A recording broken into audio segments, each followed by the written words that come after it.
Sekarang terkait dengan tadi, bagaimana kalau kemarahannya itu terekspresikan menjadi sebuah kata-kata, kamu kafir, ya, kamu fasik, misalkan, dasar kamu munafik, misalkan seperti itu. Yang perlu kita ingat, kita semua sesama manusia itu objek dari penghakiman Tuhan. Satu-satunya yang menjadi hakim itu adalah Allah. Lah kita semua ini adalah objek dari nanti ketetapan Allah. Hukumannya apa, kita ditetapkan sebagai orang fasik atau orang apa, itu biarlah Allah itu. Nah, ini hal yang perlu kita takutkan. Jangan mudah mengklaim siapapun, menuduh siapapun dengan apapun, ya. Lebih baik kita pertanyakan, kira-kira kalau misalkan Rasulullah hidup, Rasulullah pengen orang buruk itu untuk menjadi taubat iman ataukah tetap dalam keburukannya? Assalamualaikum warahmatullahi wabarakatuh, Sobat Ngopi. Ayo kita kembali ngopi bareng lagi. Ngolah pikir. Ya, apa kita perlu ngolah pikir tentang apa ini Pak Faisal? Ini Tat, saya ingin tanya sama Ustadz, karena ini juga bagian dari pengalaman hidup saya. Ya. Adakah ketentuan atau adakah orang yang bisa mengatakan sesama Muslim itu mengkafirkan? Misalnya gini Ustadz, mengkafirkan sesama muslim, bahkan mungkin saudaranya atau temennya atau siapapun hanya karena perbedaan ibadah, atau karena perbedaan cara pandang, atau karena misalnya dia miara anjing, dengan dibumbui dengan emosi, ada permasalahan tertentu atau apa, sehingga keluarlah kata-kata kamu kafir. Nah ini ada beberapa kejadian di masyarakat seperti itu, Tat. Saya minta pencerahan ke Ustadz.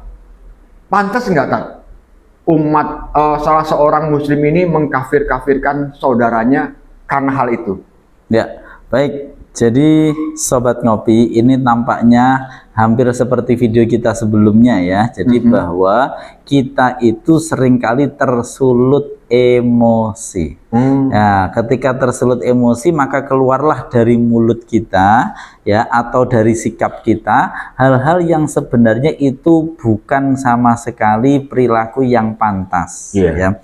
Sebelum tentang tadi Pak Faisal, saya bercerita ya, ada satu riwayat, ini tidak sahih banget, tapi ada suatu riwayat, suatu saat Nabi Musa itu ketemu dengan iblis. Ini riwayat cerita saja, boleh nggak percaya, tapi ini ya isinya benar ya, isinya benar.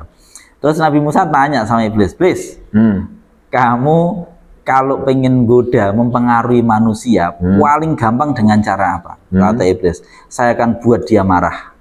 Jadi si iblis bilang, kalau saya pengen menggoda manusia yang paling mudah saya buat dia marah. Memangnya kenapa? Kata Nabi Musa, ketika seseorang kok berhasil saya buat marah, saya akan bertahta di hatinya dan saya akan menguasai pikirannya. Sehingga saya nanti bisa menyuruh dia melakukan sesuatu yang ketika dia sadar dia hanya akan menyesal.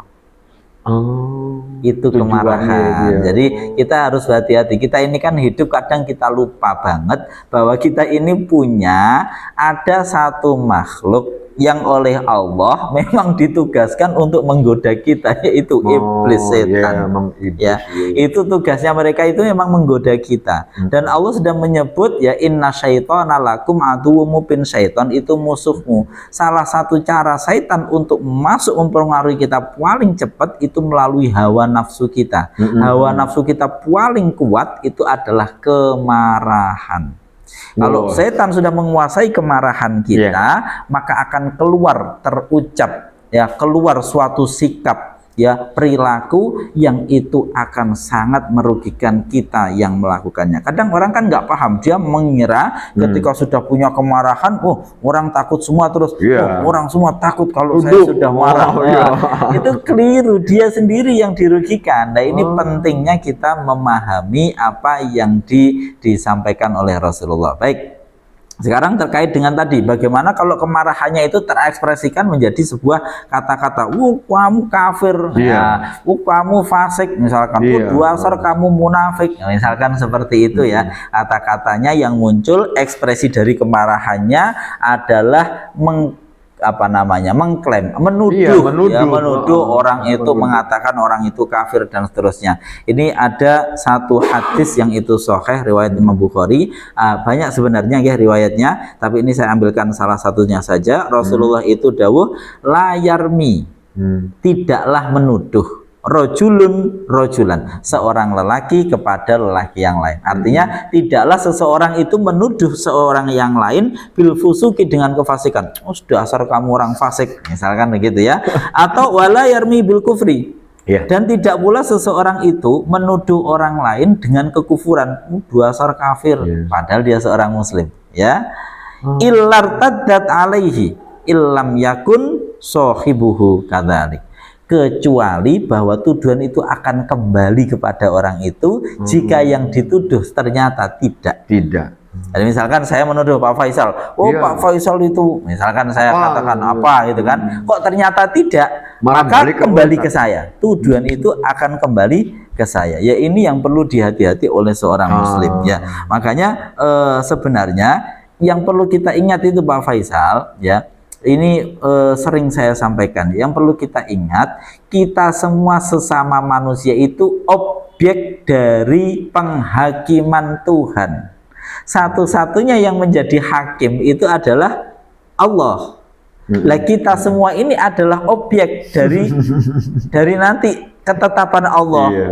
Hukumannya apa, kita ditetapkan sebagai orang fasik atau orang apa, itu biarlah Allah itu yang lebih berhak itu. Iyalah. Bukan kalau kita semua ini kan ya manusia, sama-sama. Mungkin kalau itu memang secara hukum-hukum yang zahir, mungkin memang oke lah, misalkan ada orang melakukan keburukan, ya sudah dihakimi, dihukumi, putusannya apa, hukumannya apa secara dunia, tapi yang sejatinya itu tetap adalah Allah. Dan inilah termasuk ada salah satu ayat ya, di mana Allah itu ketika Rasulullah sempat ya di beberapa riwayat itu, ketika Rasulullah itu sempat kecewa banget, marah kepada orang-orang, termasuk salah satunya siapa? Yang membunuh paman beliau. Perhatikan, paman beliau tercinta namanya adalah Hamzah. Itu paman tercinta, Sayyidina Hamzah. Loh, ternyata beliau itu dibunuh oleh Wahsy, budaknya Hindun. Hindun setelah membunuh, bukan cuma membunuh, istilah kita sekarang dimutilasi, diambil jantungnya. Sampai seperti itu. Itu Rasulullah ya sebagai manusia gregel ya, bahasa Jawanya apa? Gregel, pasti prihatin lah.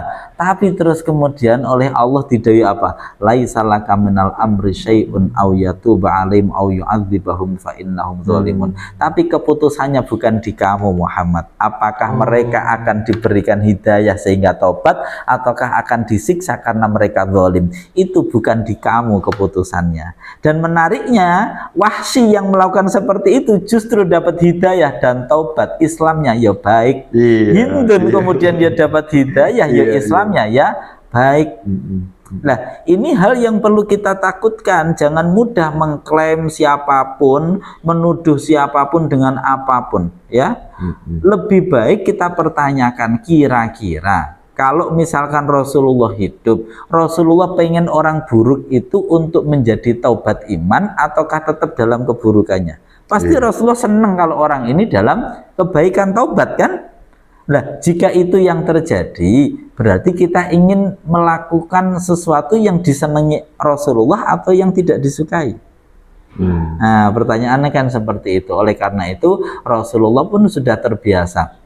Nah, kalau ada orang buruk, ya Allahumma hdi qaumi fa innahum la ya'lamun. Ya Allah, berikanlah mereka hidayah karena mereka itu tidak tahu. Nah, ini yang harus kita kuatkan di dalam jiwa kita. Kita itu sudah seringkali beragama tapi hanya formalitas, beragama tapi hanya ritual-ritual saja. Kita melupakan hati kita harus bagaimana.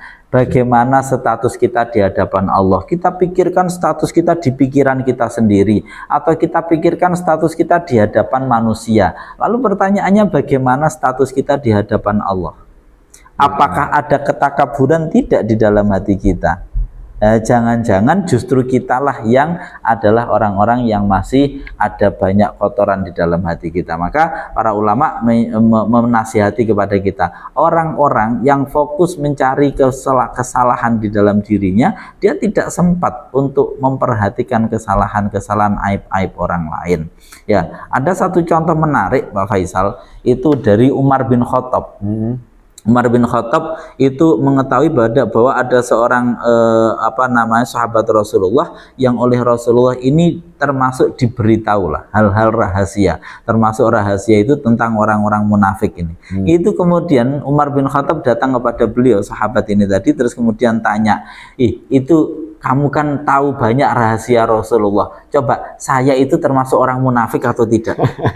Umar bin Khattab yang begitu top itu, beliau tanya, saya jangan-jangan saya ini termasuk orang munafik, saya masuk nggak di situ? Artinya kita ini harus lebih banyak introspeksi diri, ya. Tapi ya namanya manusia, kita ini lebih seneng apa? Kalau dalam pepatah itu kan apa?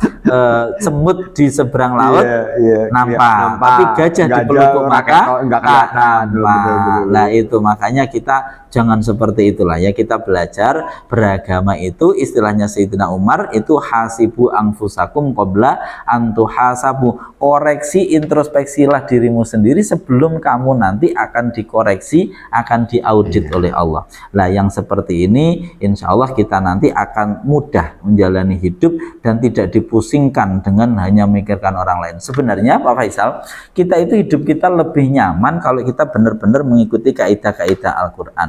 Ada orang-orang yang sudah beragama tapi karena tidak benar-benar mengikuti yang apa dituntunkan Allah dalam Al-Quran, tidak sebagaimana yang dituntunkan oleh Rasulullah, tidak mengikuti itu, maka meskipun dia dalam agama, dia penuh dengan rasa pusing. Banyak itu kan. Gitu ya.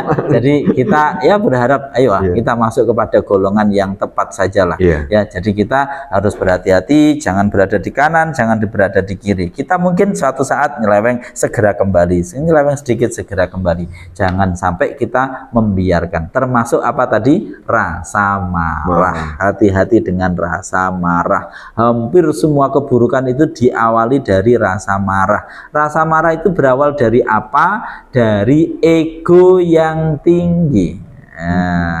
Maka saya masih ingat nasihat ini dari seorang kiai papan atas, menurut saya itu beliau itu menasihatkan, jadilah kamu, ingatlah asal usulmu dan jadilah kamu seperti dia, yaitu jadilah kembalilah menjadi tanah. Tanah yang tidak pernah nelongso, tidak pernah berontak meskipun menjadi tempat kencing dan berak. Kita itu seringkali kalau sedikit saya sudah dinistakan, pencemaran nama baik dan seterusnya. Kalau kita bisa kembali menjadi tanah, ya, sebagaimana sifatnya tanah, perhatikan tanah. Tanah itu terkena kotoran, tapi karena dia terima, dia proses, kotoran-kotoran itu justru menyuburkannya. Banyak manfaat. Banyak manfaat karena dia olah itu semua. Tapi kalau kita tidak menjadi seperti tanah, kita menjadi seperti batu, maka kita tidak bisa mengolah itu. Semuanya itu akan menjadi kotoran benar-benar dan kita akan penuh dengan kesengsaraan hidup kita. Maka Sobat Ngopi, ayo kita kembali mengingat dari mana kita diciptakan, harusnya bagaimana kita hidup. Jangan memelihara emosi, jangan memelihara kemarahan. Maka sedekah Rasulullah, benar sekali Rasulullah ketika menasihatkan kepada kita, la taghdab walakal jannah. Wis pokoknya jangan marah, pasti hidupmu nanti seperti di surga ya. Atau kamu pasti dapat surga. Kalau Rasulullah itu walakal jannah, kamu pasti dapat surga. Kalau versi dunia saya katakan kamu jangan marah, wis pasti enak hidupmu. Marah berawal dari egonya yang tinggi. Rendahkan ego kita, minimalisir kemarahan, hidup kita akan tentram. Gitu kira-kira Pak Faisal. Semoga kita ditolong oleh Allah menjadi orang-orang yang penuh dengan rasa maaf, tidak mudah marah. Apa sih enaknya marah? Saya rasa kok nggak ada enaknya. Betul. Enak itu hidup itu memaafkan, itu menurut ya Rasulullah mengatakan itu. Oh, saya lupa. Apa? Dan ini adalah ciri al-muttaqin. Wah, saya lupa. Jadi di dalam Al-Qur'an itu ya, itu al-muttaqin itu apa cirinya al-muttaqin? Itu salah satunya adalah wal kadhiminal ghaidha wal afina annas. Orang-orang yang bisa menahan amarahnya, wal afina annas, bisa memaafkan kesalahan orang-orang lain. Sobat Ngopi, ayo tanyakan diri kita sudah punya ciri itu belum? Al-kadhiminal ghaidha, bisa senantiasa menahan amarahnya, wal afina annas, bisa memaafkan kesalahan orang lain. Kalau dua ini belum, masalahnya ini ciri al-muttaqin. Jangan-jangan kita belum menjadi orang-orang yang takwa. Itu kita tanyakan kepada diri kita masing-masing. Sekian, itu Pak Faisal. Oke, Tat. Baik, semoga manfaat ya. Insya Allah bermanfaat, Tat. Sangat bermanfaat. Amin. Kita ngopi lagi, Tat. Kita ngopi lagi. Ngolah pikir, sampai ketemu di video berikutnya. Assalamualaikum warahmatullahi wabarakatuh.